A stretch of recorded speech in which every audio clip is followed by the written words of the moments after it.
Hello and welcome to the StudyTravel TV studio in sunny London. I'm Matthew Knott. And I'm Nicola Hancox, bringing you the latest news stories. So the headlines this week: steady growth for English New Zealand members.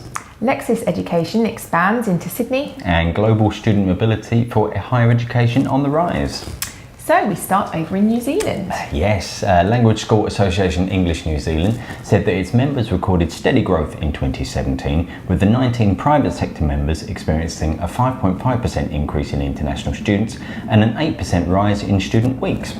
The association said after the bumper growth of 2016, it was expecting a stabilisation amongst members last year. Including the public sector members, English New Zealand schools hosted almost 200,000 student weeks in 2017. China was a particularly strong growth market last year across both strands of membership, and there were also large increases from some Latin American markets, particularly Colombia.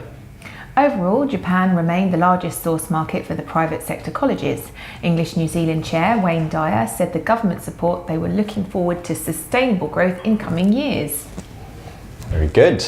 And hopping over to Australia next, where Lexis Education has announced an expansion into Sydney with the acquisition of the Kaplan Manly School, which will become the group's 6th English centre in the country. Ian Pratt, Managing Director, said they had been looking at Sydney for several years, and the waterfront location, steps from Manly Beach, was a perfect fit for the Lexis brand, which can offer split location programmes. Jason Knapp, Marketing Director, added that agents have been asking the group to move into Sydney for several years, and that initial reaction from partners and students had been very positive.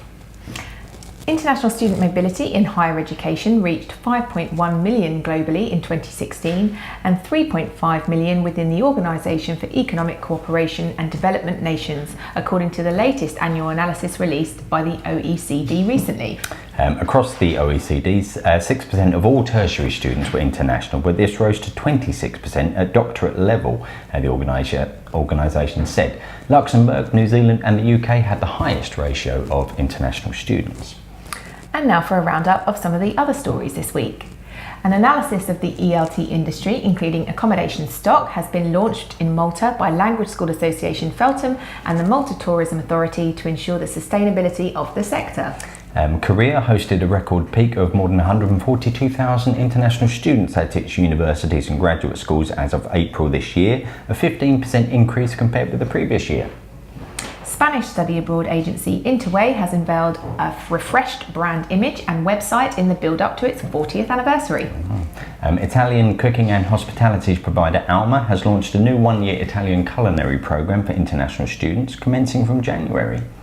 San Francisco is the most expensive first semester university destination, according to research by student accommodation search engine Nestpick, which analysed 7 factors including fees, rent, visas, transport costs and spending. And lastly, English Australia and NIAS have signed a memorandum of understanding to consult more regularly and promote each other. And English Australia also announced a raft of board appointments for 2018. More on all of those stories on our website, where you will also find lots of photos from Brazilian Agency Association Belters board elections and a football tournament hosted by Bayswater Education in aid of the Peace One Day initiative and featuring our very own Stephen Roberts. Absolutely. Thank you very much for watching. Goodbye. Goodbye.